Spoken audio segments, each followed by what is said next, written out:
Hi, my name is Natalie, and I am 30 years old. If you had asked me a few years ago what my life looked like, I would have smiled and told you I was one of the happiest women in Charlotte, North Carolina. I married for love, not for money, not for convenience, but for the kind of love that makes you believe you have found forever. My husband, Jacob, had once been my best friend, my confidant, and the man I trusted with every part of my heart. Together, we built dreams, whispered plans late into the night, and promised to protect each other no matter what. I truly believed nothing could shake the foundation of our marriage. We lived in his family's home, a modest house on the outskirts of Charlotte, where Jacob's parents, Emma and William, also lived along with his younger sister, Susan. At first, I told myself this arrangement was practical, even traditional in some ways, but I never realized how much it would slowly strip away my peace. What started as a shared home eventually became a reminder that I wasn't truly in control of my own household. At the time, I didn't let it weigh on me too much, because my heart was completely focused on my little girl, Harper, who had just turned 5. With her dark curls and wide, curious eyes, she was my entire world. Every morning, when she wrapped her tiny arms around my neck and whispered, "I love you, Mommy," it felt as though all the struggles faded away. Her innocence was a light I wanted to protect at all costs. William, my father-in-law, was kind and respectful. He often reminded me not to take Emma's sharp words too seriously. He ran a small shop that barely kept up with the household expenses, but he worked hard without complaint. Emma, my mother-in-law, was the complete opposite, controlling, harsh, and forever dissatisfied. She carried herself as though I would never be enough for her son. No matter how much effort I put into respecting her, her standards were always impossible to meet. Then there was Susan, unmarried and in her mid-20s, bitter and jealous of everything I had. She often whispered in Emma's ear, fueling her resentment toward me, and never missed a chance to criticize me when Jacob and I argued. My own parents, Edward and Mary, were loving, supportive, and wealthy in a way Jacob's family could only dream of. As their only daughter, I had always been cherished and protected, but even with their love, I hated asking them for help. I wanted my marriage to stand on its own, without leaning on my parents' money. What I didn't know then was that to my in-laws, my parents' wealth was not just a fact, it was an opportunity. At the beginning, I still clung to hope. Jacob was gentle, attentive, and quick to laugh with me. We dreamed about Harper's schooling, about one day moving out into a small home of our own, away from his parents. Those conversations gave me strength. But what I didn't realize was how quickly those dreams would be overshadowed by demands I never could have imagined, demands that would test not just my marriage, but my very sense of self. It started one afternoon when Emma pulled me aside while Jacob was at work. She sighed in her usual dramatic way and told me their small shop had suffered a loss. "William is doing all he can," she said, "but business is hard these days. If only you could ask your parents to help a little. It's not much to them, but it could mean survival for us." My stomach twisted at her words. Asking my parents for money had never been part of my marriage. I told her it wasn't something I was comfortable with, but she pressed on, insisting that family sacrifices for family. That evening, when Jacob came home, he repeated her request. "Just this once," he said softly. "It's only $3,000. Your parents won't even notice." His pleading broke me down. Against my better judgment, I called my father, Edward. He didn't question me, and within days, the money was in Emma's hands. I told myself it would end there, but I was wrong. A few months later, Susan began her endless complaints. She cried about how she couldn't finish a professional course she wanted because of money. "All my friends are moving forward and I'm stuck here," she wailed. Emma, of course, chimed in, telling Jacob that if I truly cared about his family, I would ask my parents again. This time, the demand was $4,200. Jacob urged me once more, saying it was only temporary.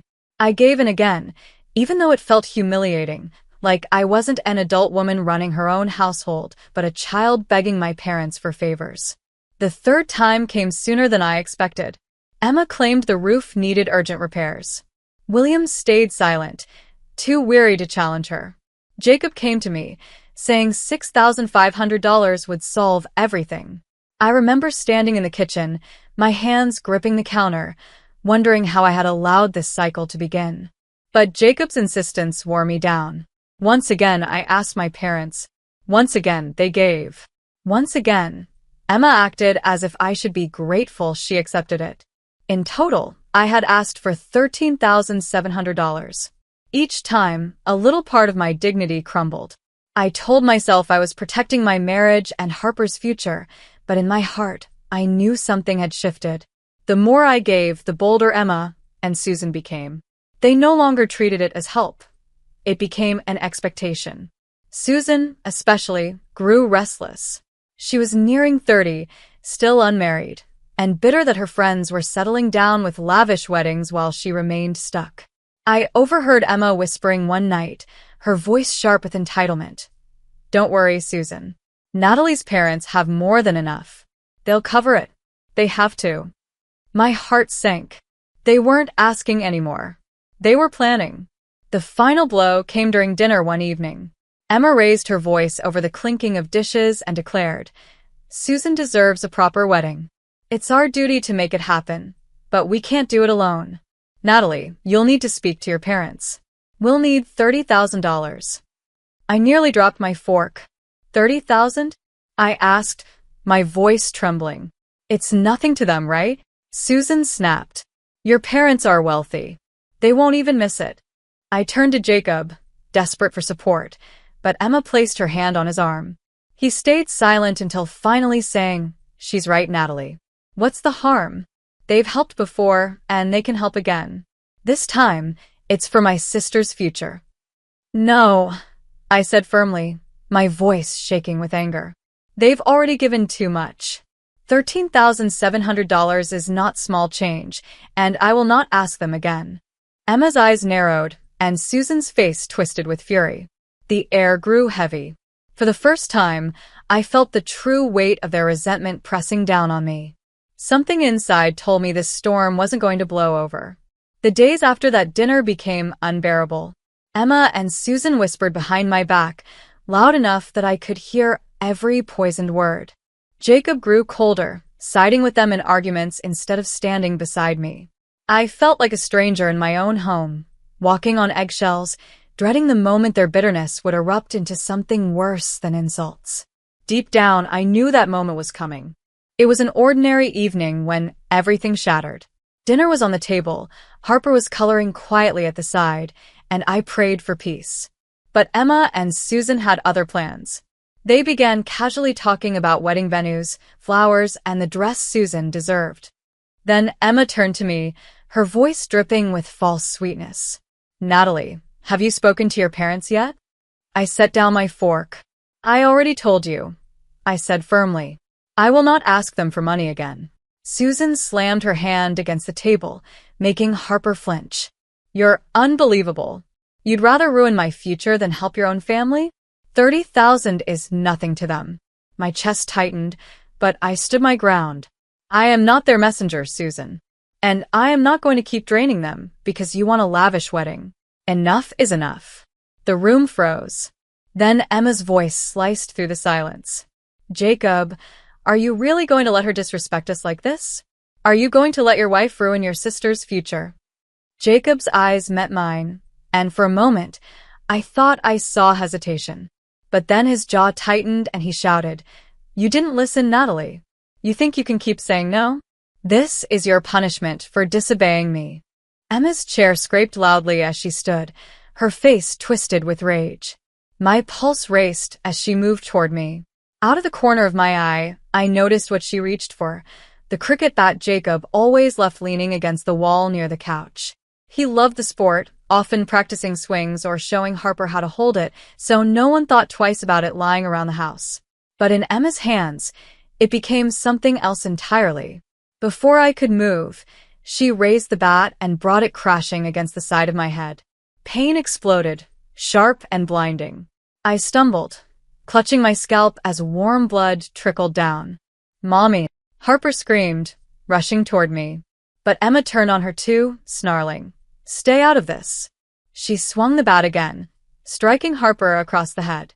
My little girl collapsed onto the floor, sobbing in terror. I cried out, crawling toward her, shielding her small body with my arms. My vision blurred, but I could still hear Jacob's voice booming over my screams. "You brought this on yourself, Natalie. You didn't obey." William jumped up, shouting, "Enough. Have you lost your minds?" He tried to grab the bat, but Emma shoved him back while Susan screamed at him to stay out of it. The three of them, Emma, Jacob, and Susan, closed in, their anger suffocating the room. Then, with one final shove, Emma and Susan dragged me and Harper toward the door and threw us out onto the porch. The cold night air hit my face as the door slammed behind us. I held Harper close, her tiny body trembling against mine, blood staining my shirt where her head had been struck. My own head throbbed so violently, I thought I might collapse right there on the porch steps. But I couldn't. I couldn't let Harper see me give up. I staggered down to the sidewalk, pulled out my phone with shaking hands, and called the only people I could trust. "Mom," I sobbed when Mary answered. "Please, we need you." Within half an hour, my parents' car pulled up in front of the house. My mother rushed out first, her face pale with horror as she saw me clutching Harper, both of us bloodied and shaking. "Oh my God, Natalie," she cried, taking Harper gently from my arms. My father, Edward, looked at me with fury burning in his eyes. "Who did this?" he demanded, his voice trembling with barely contained rage. "Emma," I whispered. "She hit us with the cricket bat. Jacob, he just stood there, shouting that I deserved it. And Susan helped throw us out." My words broke into sobs, but Edward didn't need to hear more. His jaw tightened, and he said firmly, "Get in the car. We're going home."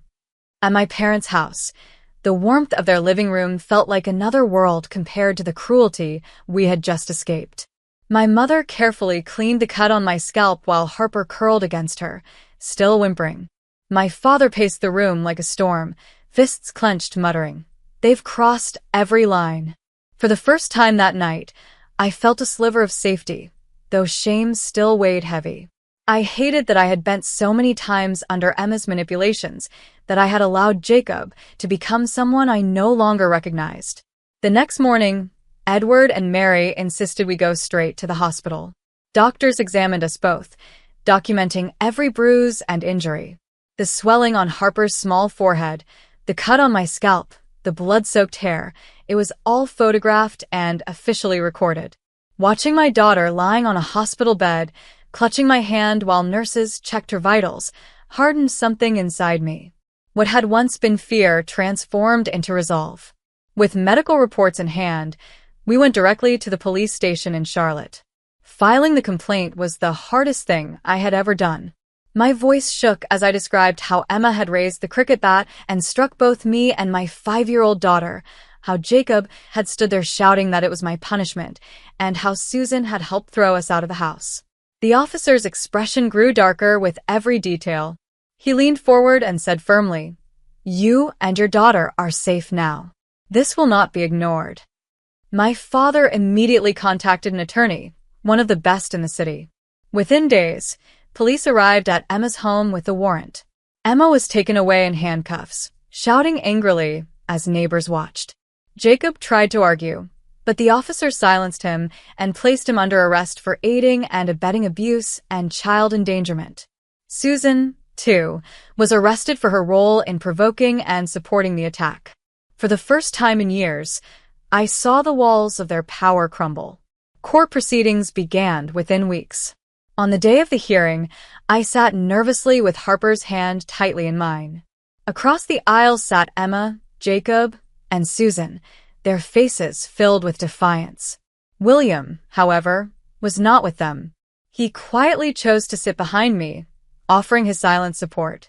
The evidence was overwhelming. Bank transfers of $3,000, $4,200, and $6,500 were presented, proving the pattern of financial exploitation, and the final demand of $30,000 showed their growing greed. Our medical reports told the story of the brutal night. The photographs of Harper's bruised forehead made the courtroom fall into shocked silence. When William took the stand, his voice was calm but steady. He described the years of manipulation he had witnessed, how Emma and Susan had poisoned Jacob's mind, and how he himself had tried to intervene when Emma raised the bat. His testimony cut through the lies and left no room for doubt. When it was my turn, I stood trembling but determined. I told the court everything: the endless demands, the humiliation of begging my parents, the night Emma raised the cricket bat, the way Jacob shouted that it was my punishment, the way Susan dragged us to the door. My voice cracked, but I didn't stop. The truth filled the room, and for the first time, I felt its weight lifting from my chest. The judge's verdict came down swift and clear. Emma, my mother-in-law, was found guilty of domestic violence, child abuse, and assault with a deadly weapon. The courtroom grew quiet as the sentence was read: 12 years in state prison, with the possibility of parole only after 8 years under strict conditions. Emma's face twisted with fury, but for once, her power was gone. Jacob was convicted of aiding and abetting domestic abuse, financial exploitation, and child endangerment. The judge's voice was firm: 7 years in prison, parole possible after 5. He had stood by and watched his wife and child be beaten, shouting that it was our punishment, and the court refused to excuse him. Susan was convicted of conspiracy, provocation, and aiding in the exploitation. She received 5 years in prison, parole possible after 3. She glared at me as the bailiffs led her away, but her bitterness no longer had any hold over me. Finally, the judge turned to me. "Mrs. Natalie," she said softly, "you are granted full custody of your daughter, Harper. The divorce petition you filed will also be finalized today. From this day forward, you and your child are legally protected from these individuals." Tears blurred my eyes, but for the first time in months, they were tears of relief. Harper squeezed my hand and whispered, "Mommy, are we safe now?" I knelt down, kissed her forehead gently, and told her, "Yes, baby, we're safe. No one will ever hurt us again." The trial was over, but its impact continued to ripple. William filed for divorce from Emma shortly after, saying he could not spend another day tied to that kind of cruelty. He cut Jacob and Susan out of his small business, determined that they would never benefit from him again. Quietly, he began visiting us, sometimes with groceries, sometimes just to sit with Harper and read her a story. He became the only grandparent from that side who mattered. Life after the trial was not easy, but it was ours. I no longer woke to Emma's criticisms or Susan's complaints. I no longer lived in fear of Jacob's anger. Instead, I woke in the comfort of my parents' home, with Harper curled beside me, safe and smiling. Edward and Mary made it clear: "You and Harper are our priority now." They transferred their estate and business into my name, giving me the tools to build a future that no one could take away. At first, the weight of responsibility was overwhelming, but with their guidance, I learned to manage it. For once, I wasn't giving away money under pressure. I was investing in Harper's future. Slowly, she healed too. The bruises faded, her laughter returned, and her drawings once again decorated the refrigerator. Every milestone she reached reminded me why I had fought so hard. One evening, months later, I stood in the office of the business now under my care, looking out at the lights of Charlotte shimmering in the distance. Harper was home with my parents, happy and safe. I thought about the road that had brought me here, the betrayal, the night Emma lifted that cricket bat, the trial that gave us justice. I realized then that my story was not just one of pain, but of survival, of finding strength for myself and for my daughter. I learned that silence only protects the people who hurt you. Love without respect is not love. Sacrifice without boundaries is not noble. It's dangerous. The night Emma raised her hand against us, I thought my life was over. In reality, that was the night it truly began. Because survival is not about how much pain you can take, but about how loudly you can say, "Enough." Today, I am not just a divorced woman. I am not just a survivor. I am a mother who fought for her child's safety, A daughter who honored her parents' love by refusing to break, and a woman who will never again apologize for demanding the respect that should have been mine from the start. If there is anything you take from my story, let it be this. Never measure your worth by how much pain you can endure. Measure it by how fiercely you protect your dignity, your peace, and your future. Because no matter how dark the night feels, the power to change your story has always been, and will always be, yours. From that moment forward, life slowly began to feel new again. Harper started her first year of elementary school, clutching her backpack with nervous excitement. When I dropped her off, she hugged me tightly and whispered, "I'll be brave, Mommy." Watching her walk through those school doors, her little curls bouncing, made me realize just how strong she already was. She had endured more than any child should, yet she still carried hope in her eyes. That hope became my fuel. I poured myself into rebuilding. With my parents' encouragement, I stepped into the business they had transferred into my name. At first, it terrified me. Managing employees, making financial decisions, carrying the weight of responsibility, but I discovered strength I never knew I had. Every deal I signed, every successful decision, felt like a small victory against the people who once tried to break me. For the first time, I wasn't bending under someone else's demands. I was standing tall, building something lasting for my daughter. William became a steady presence in our lives. He brought Harper small gifts, like books or puzzles, and sat with her for hours, patiently listening to her stories. She warmed to him quickly, her little hand often slipping into his when he visited. For me, it was a reminder that not everyone in Jacob's family had been lost. William's quiet dignity showed me that even in a house poisoned by cruelty, there had been someone willing to stand on the side of truth. Nights became peaceful again. Gone were the sounds of Emma's scolding or Susan's taunts. Instead, laughter filled the house, Harper's giggles at bedtime stories, my parents' gentle teasing, the warmth of family that truly cared. Slowly, my nightmares faded. I no longer woke in terror, reliving the bat crashing down. Instead, I woke to the sound of my daughter's laughter and the comfort of knowing we were safe. Months turned into a year, and I realized something profound. I wasn't just surviving anymore. I was thriving. Harper blossomed in school, making friends and filling her notebooks with colorful drawings. I flourished in business, gaining confidence and purpose. And most importantly, I finally understood that what had once been the worst night of my life was also the beginning of my freedom. Looking back now, I see clearly. Emma, Jacob, and Susan thought they could break me, that they could silence me with fear and humiliation. But instead, they gave me the chance to find my voice, to discover strength I didn't know I had. Their downfall became the foundation of my rise.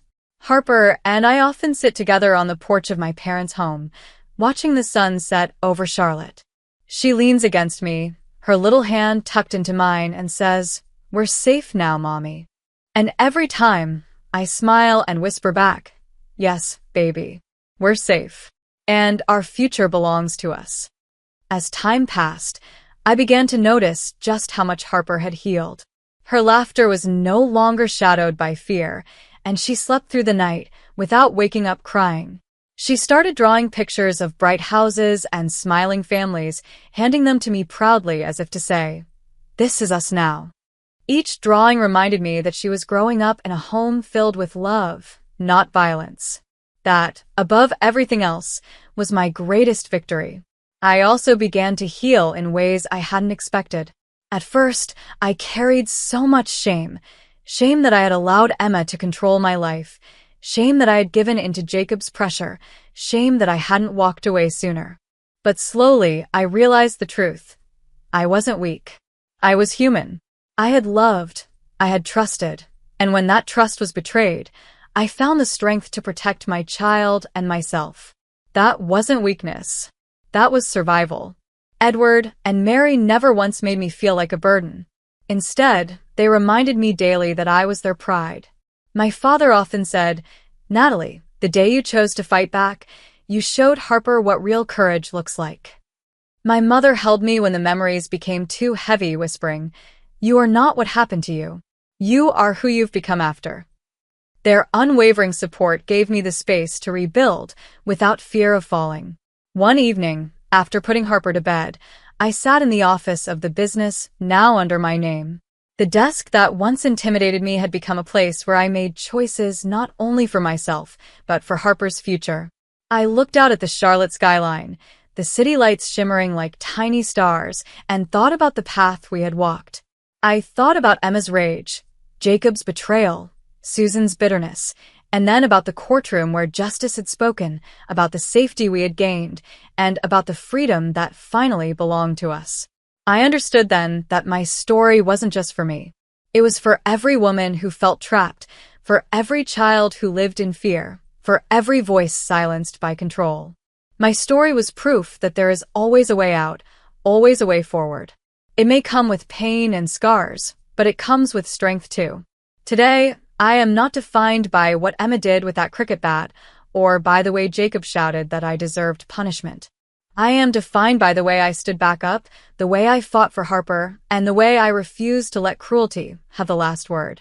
If you're listening to my story, I want you to know this. No matter how dark it feels, no matter how trapped you believe you are, the power to change your life is still in your hands. Don't measure your worth by how much pain you can take. Measure it by how fiercely you protect your dignity, your peace, and your future. And as I turn off the light each night, Harper safe and sleeping beside me, I carry one unshakable truth. We are free, we are safe, and our future is finally our own. Years later, when I look back on that night, I don't just see the violence. I see the turning point. That was the moment I stopped living for Jacob's approval, Emma's demands, and Susan's jealousy. It was the night I chose Harper and myself above everyone else. What felt like the end of my world was actually the beginning of the life I was meant to have. Harper has grown into a bright, confident girl who knows her worth. Sometimes she still asks questions about her father, and I answer honestly but gently. He made bad choices, I tell her. But we are safe now, and we are surrounded by people who love us.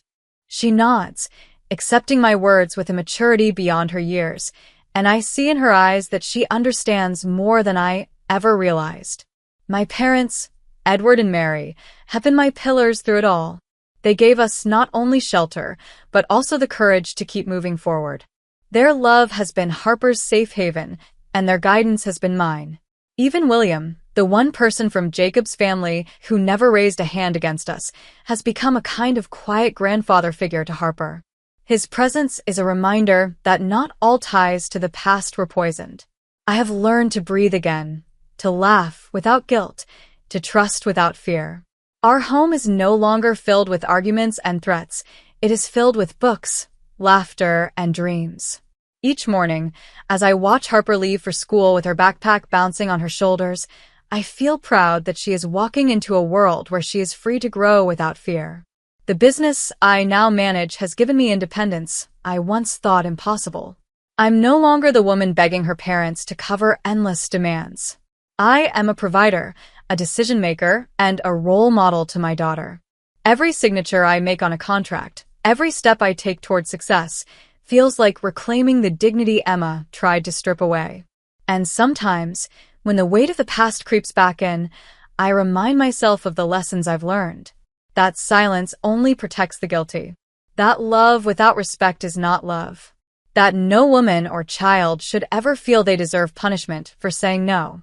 If my story reaches even one person who feels trapped, I hope it tells them this: you are not powerless. You are not alone. And the moment you say enough, your life can change. I am Natalie, once broken, now whole. I am a mother who fought for her daughter. I am a woman who walked through fire and came out stronger. And no matter what lies ahead, I know this: Harper and I are free, safe, and ready to live a life filled not with fear, but with love and light. Thank you for watching this story until the end.